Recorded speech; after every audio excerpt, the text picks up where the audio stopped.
I'm David Heyerle, developer and director of Thinking Schools International.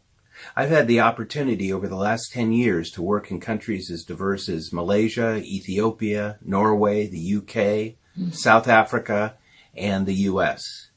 In this video introduction, we're going to be able to share some of those results, but most importantly, answer some of the key questions that people ask about our work, such as, why even have something called a thinking school?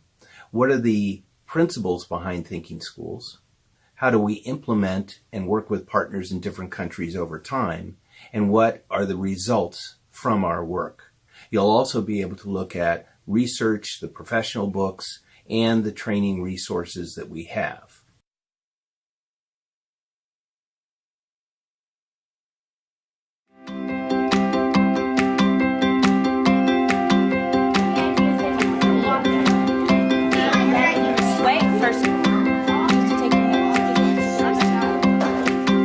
Basically, what we know, Eric Schmidt of Google has basically laid this out pretty clearly, that in about maybe 20 years, every person around the globe will have a handheld device, a smartphone, because of chip technology.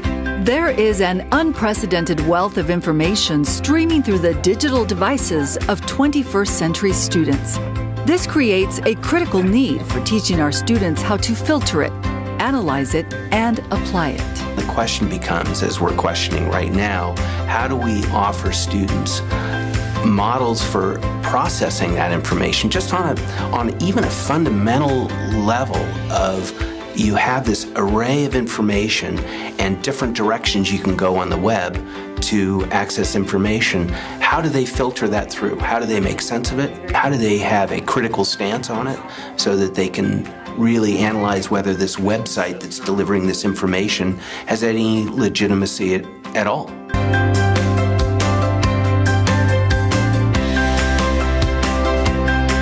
The Confederation of British Industry are quite clear in that they need students who are able to think for themselves, are able to work with others, are able to analyse, problem solve and put forward suggestions, and actually the thinking skill methodology promotes those softer skills which actually, when you get into a business place, are important. They become life skills, not just school skills. So skills that they're going to be able to take through with them. It's about the student engagement at that deep level of being fluent with tools for developing their own thinking.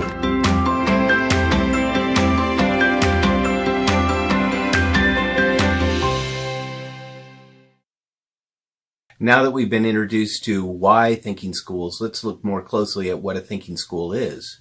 And we'll look at the model of thinking schools, which is focused on student-centered learning and thinking in a very explicit way, as well as an overview of the principles that underlie thinking schools.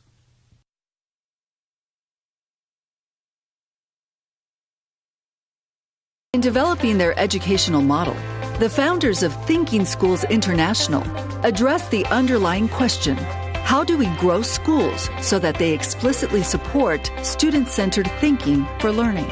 It's really about being able to facilitate student thinking and being very conscious about it, and that it's student-centered. It was actually about what impact will this have on the learner, what kind of student, how resilient, can they be adaptable, can they cope with failing, and can they fail brilliantly, and then can they actually think for themselves and out of the box, can they deconstruct their own learning and actually overcome problems themselves rather than asking for help straight away. If we step back to a pre-K classroom or elementary school, if we're not facilitating and developing open-minded thinking as well as analytic thinking to be able to follow through, if we're not developing generative thinking as well as really being able to stay with the project over time, then they're never going to be in that place of being able to think up a great idea and possibly transform the world by it. Recently, our global trainers got together and we really considered what are some of the fundamental principles of thinking schools? What really defines, in a sense, or gives shape to what we're about in a big picture way? But it rests on three principles that we believe are important that I think resonate with most folks in the educational community. One is that thinking really is innate. I mean, we're born with these capacities to think. There's plasticity in the human brain, and the degree to which we really facilitate that kind of thinking for all students is really important. And it's about growing that ability to think, not thinking of it as a static measure. A second thing that's really key, the understanding is that we have to offer students a way of not only improving but transferring those thinking processes and dispositions and inquiry skills across disciplines into their own life and interdisciplinary learning. So transfer is really key. And the third principle is an understanding that we can't just give teachers, can't give students or a whole school a bunch of skill sets. There are plenty of those out there.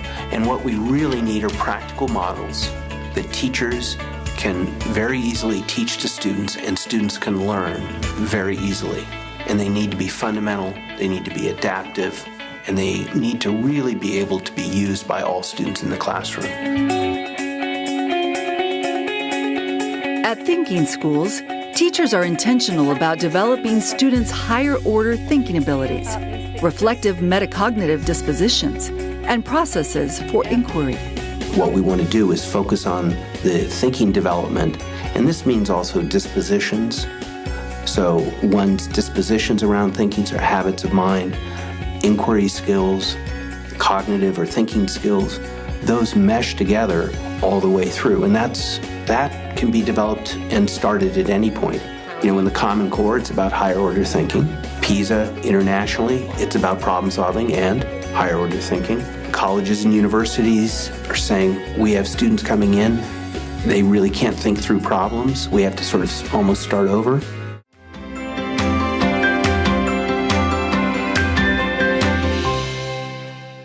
Now that we've looked at what a thinking school is, let's look more closely at how we implement thinking schools in different countries. There are three major pathways that we take, each focused on an area of development of student thinking, one being cognition, the other being habits of mind or dispositions, and the third, problem solving. These are the fundamental student-centered pathways in a thinking school.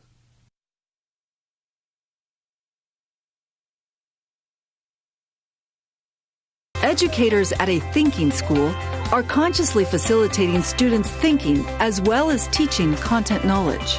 So it isn't a matter of what is the teacher going to teach? Am I going to teach more content or am I going to teach more process? It's about the student engagement at that deep level of being fluent with tools for developing their own thinking. It was so exciting to hear, so well done. You have brilliant adjectives as well. So when we're able to really have different kinds of approaches that focus on the thinking, and it's efficiently done, you don't have a separate program for thinking. You have it embedded as fundamental really to the classroom experience, and students are fluent with those tools. You can look at content and process simultaneously. Thinking Schools International has developed three pathways or approaches for schools embarking on the journey of becoming thinking schools. Each pathway has a model to facilitate its implementation. We've developed models that are student-centered, that are practical, that are adaptable, that students can learn quite easily.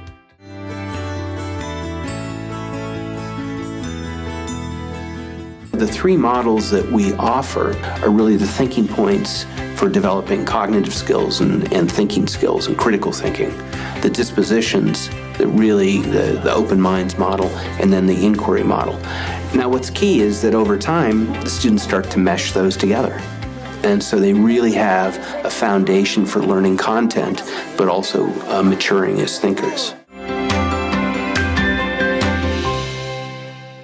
We've just looked at the three models that are the foundation for thinking schools, but what are the results? Exeter University did a study of thinking schools over many years and found that it wasn't just content learning and testing that improved, but also behavioral issues, attendance, and the students' capacities to think through problems more thoroughly. In this series of video clips, we're going to look at more closely how not just content learning is improved, but the thinking abilities of all students.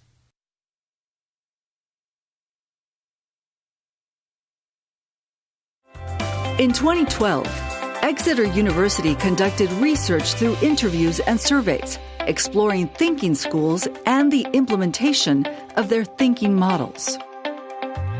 Schools consistently reported increased levels of independent learning, improved academic attainment, fewer behavioral problems, and improved classroom management. Very quickly realised last year in my first year here was that the thinking skills enabled me to do that better and smarter and more efficient than I had been able to previously. It not only enabled me to get to that place, it enabled the students in the room to learn to that level and higher quicker and more effectively than I had previously managed.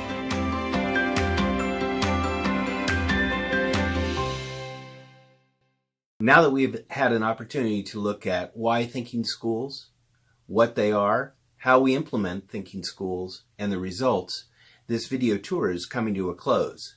But you can go back to the several points in the video clips that we've just shown you, or move ahead in the graphic to the points that show the research behind our work, the training resources that are available, the professional books that detail the range of work that we've done, and also links to our website. Hope you've enjoyed this tour, and please come visit us on our website.